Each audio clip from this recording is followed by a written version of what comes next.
Georgia Hammond is a recent graduate from the University of Melbourne. She graduated with a Bachelor of Arts, majoring in Media and Communication, and has had a range of experiences in the media industry. Georgia is currently a television news producer for Southern Cross Canberra and will today speak to you all about her university experience, breaking into the industry, and what is in store for her in the coming years. Hi everyone, I'm Georgia. I'm a recent university graduate from the University of Melbourne. Basically, I studied a Bachelor of Arts, majoring in Media and Communications. I chose a relatively broad course because I wasn't 100% sure what I wanted to do. I knew I wanted to do something in media, so I sort of kept my options open. In terms of the skills I learnt in my degree, I've definitely been able to apply some of them to the current job that I'm in now, but I found obviously the most useful one for my profession was developing really concrete writing and communication skills. So in terms of handing in assignments and constantly writing papers, that sort of allowed me to develop my skills in writing and my vocabulary a bit more beyond sort of year 12 English. Having a broad sort of media comms degree has helped me a bit because I did journalism subjects at uni, but more than anything was industry skills that helped me during internships and placements. Industry experience is vital, as I'm sure you guys have all been told time and time again by everyone there.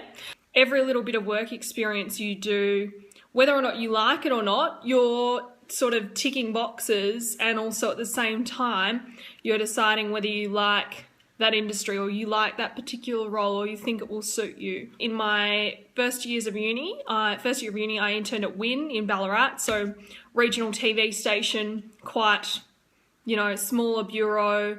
Was really good because I got to go out with reporters, I got to write scripts. Because it is a smaller station, as an intern there, you're getting more sort of exposure, I guess, than the bigger networks in Melbourne. I went overseas for 6 months because I kind of got a bit restless doing my degree, and I thought, you know what, I want to go get some more practical experience. So I went to America and I did a broadcast journalism certificate sort of thing, and that entailed me doing packages and filming, and I was graded on that in New York, and then doing some work experience as well. So last year at the start of the year, I started interning at Channel 9 in Melbourne, and I was just doing 1 day a week at ACCA, so current affairs. So pretty full on, some of the stuff we had to do as interns, but great experience. And so eventually what happened to me was I actually found this exclusive scoop in my hometown back in Warrnambool. It was a text driving story. Hunted it down, got the talent for that, and sort of put that all together myself. So from there, I was asked to move into a more freelance producing role. So that was good. So for the rest of my uni year, from about April, I was freelancing for Nine about 1 or 2 days a week. So, I was really lucky in terms of I was doing what I wanted to do and also getting paid.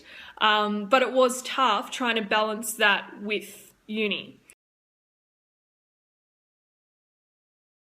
I finished uni in November. I was doing freelance work for Nine still. I was doing freelance work for production companies, lots of little freelancey things, but I didn't have anything in concrete, and that really bothered me, not having this full-time job with a salary coming in and just having security.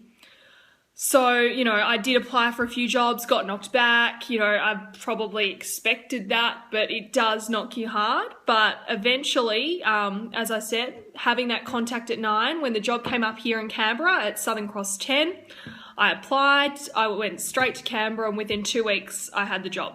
So it was a very fast process. In saying that, I had to be prepared to move out of Melbourne to do an on-air news job. It's obviously impossible to just say, oh, let's put this chick on TV without having any experience at all. So unfortunately, I have had to sacrifice a bit to move here, and it is tough sometimes But in terms of, am I satisfied? Well, yeah, because I'm giving it a crack and it's what I always wanted to do.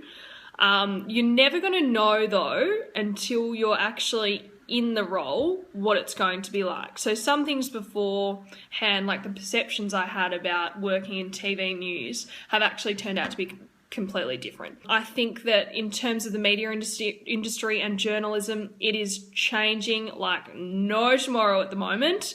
And yes, we are going to a more digital space, but in saying that, I'm sort of thinking in the position I'm in now, get the TV experience, do that, and then move around, go into a more comms role, or, you know, just keep options open. So I think my advice to you guys is don't be disheartened or worried about the changes that are taking place. Change is, you know, the only constant thing in life. Let the changes happen, but just be adaptable. Be a person that has more skills than the job that you're specifically working in. This is what I'm liking doing at the moment, but who knows in 5 to 10 years. So in terms of you guys, you know, in the next sort of few months, I guess, as you're finishing up uni and sort of thinking about what you want to go into, don't get too hung up about what your first job's going to be or what you're going to be doing, because, you know, you just need to give it a crack and get your foot in the door. And then you've got time to move around. And you might take a job and might not necessarily like all the elements of it. For example, I'm in rainy Canberra. It's not ideal, you know, I'd love to be in Melbourne or sunny Queensland, but sometimes you got to make sacrifices. So definitely just keep options open. Don't be scared to take a leap and just challenge yourself. And just give it a crack. But yeah, thanks for having me, and I hope all the other panelists have some useful information. Have a great day. See you guys.